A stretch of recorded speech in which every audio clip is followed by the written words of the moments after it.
Hello everyone and welcome to today's video. Today we have some very important news for the 2026 midterm elections, especially the 2026 U.S. House elections, where Democrat Representative Jared Golden has officially announced he will not be running again. He will be retiring in his second district in the state of Maine. Now this is very significant as Jared Golden, the Democrat, represents a district that is overall a pretty reliably red district. So let's break this down. First things first, Jared Golden released a statement in the Bangor Daily News on Wednesday, November 5th, saying that he will not be running again. And one of the reasons that he cited for this was the current state of politics and an uptick in political violence going on in the country right now. The article goes into more detail on this race. Golden said he had grown tired of Congress and its ineffectiveness, and added that he was worried about the risk to his family and, as a result, the rise of political violence. Golden also dismissed any notion that he would have lost re-election, as he did face a Democratic primary challenger and a tough general election contest ahead in 2026, which we'll be going into more detail as well. He said, "I don't fear losing. What has become apparent to me is that I now dread the prospect of winning," Golden wrote. "Simply put, what I could accomplish in this increasingly unproductive Congress pales in comparison to what I could do in that time as a husband, a father, and a son." And he said, "As a father, I have to consider whether the good I can achieve outweighs everything my family endures as a result." So this is very interesting because Jared Golden, and you can kind of tell by the statement that he made here in announcing why he was not running, you can kind of see through it a little bit, that Jared Golden is a Democrat, but certainly more of a moderate Democrat willing to break with his party and side with the Republicans on a lot of issues. And the article, I believe, even mentions this, that Golden often broke party ranks and voted with the Republicans on a lot of key issues. He was the only Democrat to vote for the short-term spending bill that would prevent the federal government shutdown, which we are now about 37 days into, I believe. He was also facing a Democratic primary challenger as well for being too much of a moderate and breaking with his party. So you may be wondering, well, if you're a Democrat and Jared Golden is stepping down, is it that big of a deal? And the simple fact is, yes, because in 2024, Jared Golden won this district over his Republican opponent, Austin Thurl, by only half a percentage point, 0.55%, where ranked choice voting was needed because on election night, neither candidate was able to break 50% of the vote. So Maine's one of those states where ranked choice voting does come into effect if no candidate breaks 50, and it was needed in this race. Now, this is very significant because on the presidential side, President Trump won this race by 9 points over Kamala Harris, getting 53.28% of the vote. Now, it's worth noting that Austin Thurl was endorsed in the primary by Donald Trump. He was Trump's handpicked candidate in this race, and he only lost by 0.55%. As for this district overall, the Cook Political Voting Index has this district, at Republican +4.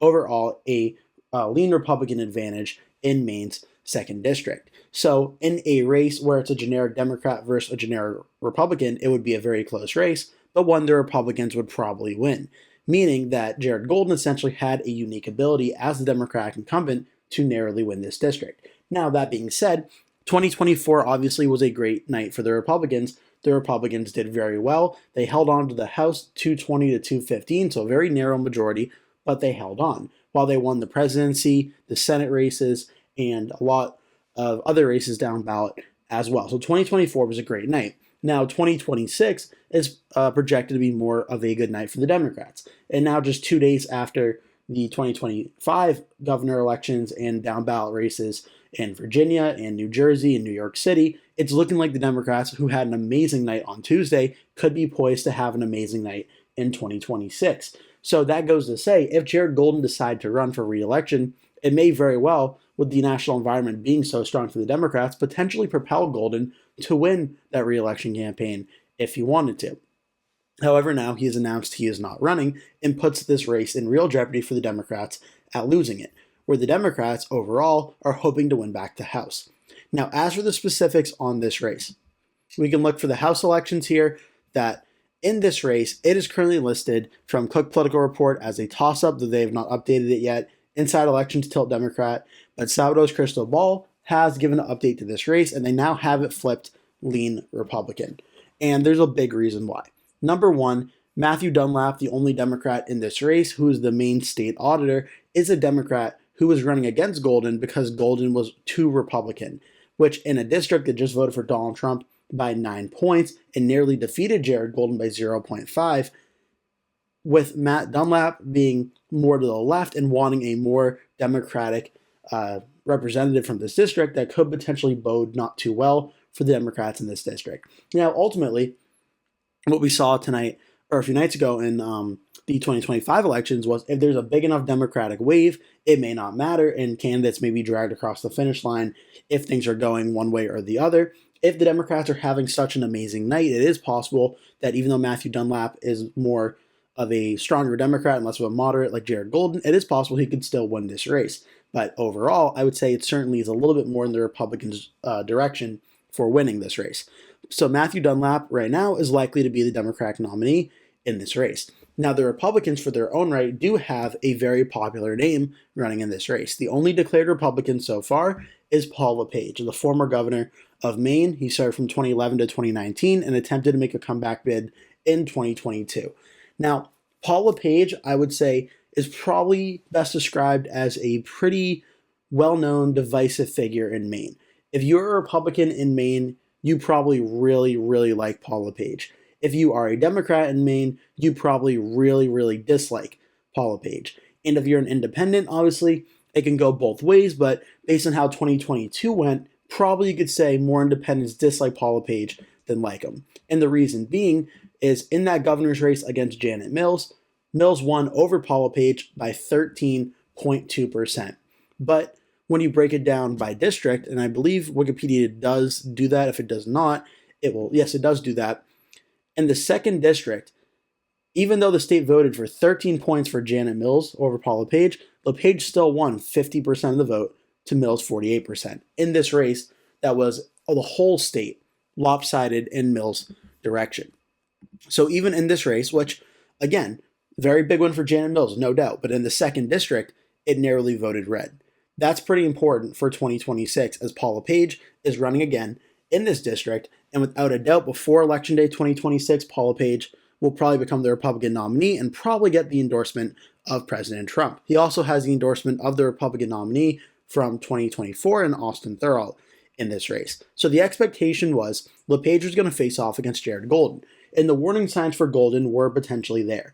The most recent poll we have from the University of New Hampshire, just from a few weeks ago, so still pretty recent, showed Lepage leading 49 to 44 over Jared Golden, 3% saying other, and 3% currently undecided.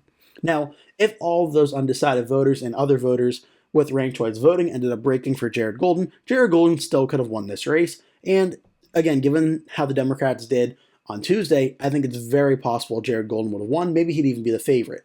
But I was talking about this race before the 2025 elections being one of the Republicans' best pickup opportunities. Now, without Jared Golden in the race, I think this is hands down the Republicans' best pickup opportunity for a House race that has not been gerrymandered to being an automatic flip. Just from the same map from 2024, Paul Lepage is going to give the Republicans a very high floor of support because the Republicans living in this district really like Paul Lepage. Will they get enough independent voters to ultimately win? That will be the question. But seeing as Donald Trump won this district by 9, and in Paul Lepage's governor's race in 2022 that he lost statewide, the fact that he won this district by 2 points will now not be facing Jared Golden, but will be facing Matt Dunlap or another Democrat that's going to probably be more farther to the left than Jared Golden was. At very least, you have to consider Paul Lepage the narrow favorite in this race. Now, how does that ultimately go down? Well, we'll have to wait and see, because this district is a very interesting one. Jared Golden has represented it for a decent while now. He won it by less than a point in 2024. He won it by 6 points in 2022. He won it by 6 points in 2020. In 2018, he won it by 1 point. Before Jared Golden came onto the scene, though, the Republican Bruce Poliquin won it by 9.6%. In 2014, Poliquin won it by 5.2. 2012, though, safe Democratic district. So this district, since Jared Golden has started running, has been consistently Democratic. Even though it's been very close, it has been a consistent Democratic win. Ultimately, the question is going to be, can the Democrats, without a more moderate Democrat like Jared Golden in the race, hold on and win here? based on how the district is laid out, based on how President Trump did in 2024, I think the expectation is, and I'm sorry, one more thing worth noting, Paul Lepage, for all intents and purposes, is a very strong candidate for the GOP. He may not be a very strong candidate for the whole state of Maine in terms of being an electoral candidate, in terms of maybe putting off independents, moderates, Democrats. He's not maybe a strong candidate at that level, but in Maine's 2nd district, that is a likely Republican district, he is a very strong candidate to try and win this race.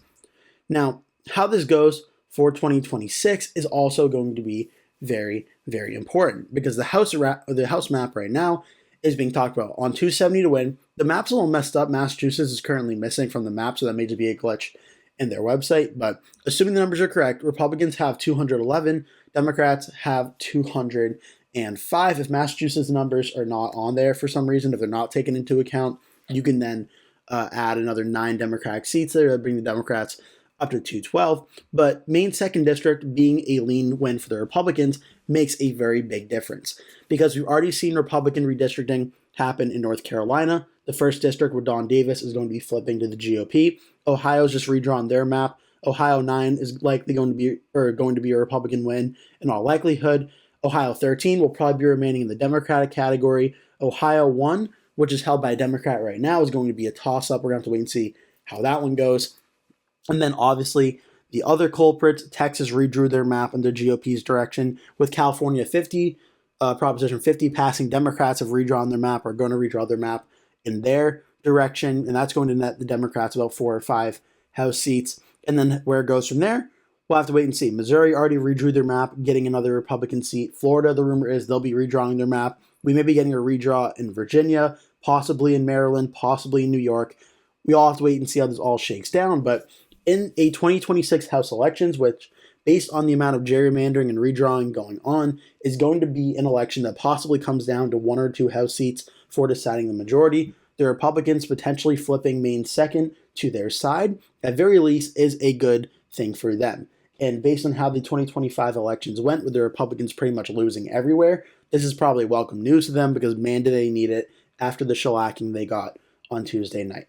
I hope you enjoyed this video. Make sure to like and subscribe if you did. Please leave any comments below about this video or any other future video topics you'd like to see me go over in the coming days as well. Thank you so much for watching. Hope to see you in a future video.